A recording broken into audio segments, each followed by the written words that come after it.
Okay, well, the weather is warming up and school is out for the summer. That means it's time for a road trip. Lana Brophy has a look inside the RV that can fit the entire family. The Good for Utah Road Tour rolls into Schofield State Park, a beautiful place to camp. You're up in the higher elevation, and you can't talk camping without the expert, Brett Parris of Parris RV.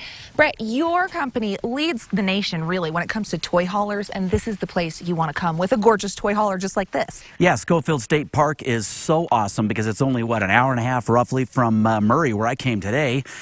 Super close to the Wasatch Front. Bring your family down here. Nice camp spots with hookups in the one area, trees, beautiful lake in the background, and what a great toy hauler to bring this 2020 Stryker 2613, and it is our #1 selling floor plan in all of our toy hauler brands. Not hard to figure out why it's such an open floor plan inside, and what I love is there's a slide out there, right? Tell me about it. Yeah, so you've got 13 feet of cargo, which is perfect for those big 4-seat Razors and different UTVs that we like to ride, but you just hit a button and those dual electric beds in the back, the bottom one does convert to a dinette, but you hit a button and both those two beds disappear, and they're huge beds, by the way.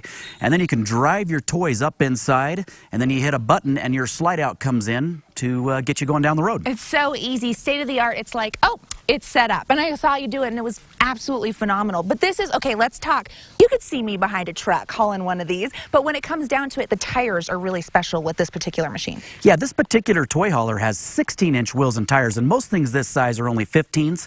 Plus, it's got an 8-foot gate in the back instead of a 7-foot gate, so those taller UTVs of the future are still going to fit in something like this. It's got a Cummins Onan generator, so you have electricity when you're out dry camping. It's got 30 gallons of fuel for your fuel pumping station. You pull your toys up on the backside, pull your gas pump up, fill them out, fill up your toys. You've got 100 gallons of water, and let's don't forget about that king bed in the front. I was just going to say, if you're the type of camper that really loves luxury, state-of-the-art kitchen, and tell me about that king bed. That bedroom is stunning with an ensuite. After a long day's ride or fishing on a lake as beautiful as Schofield, you're going to want to have a place to lay down, so you've got that big king bed up front, plus you've got a big side aisle bath on the side with a glass shower door, and I just love the look of these Strykers. They're so sweet. It's got a big front painted cap on the front with LED lights, push button awning, push button tongue jack, everything you need to take your family out in style. Absolutely perfect. If you want to see this, where should people go, Brett? Because this is one you don't want to miss. Yeah, so Parris RV has 2 locations, but this particular Stryker is at the 4360 South location in Murray, or just shop online at parrisrv.com. Makes it as easy as ever. Thank you so much, Brett. This is absolutely stunning. Happy camping, everyone. Back to you.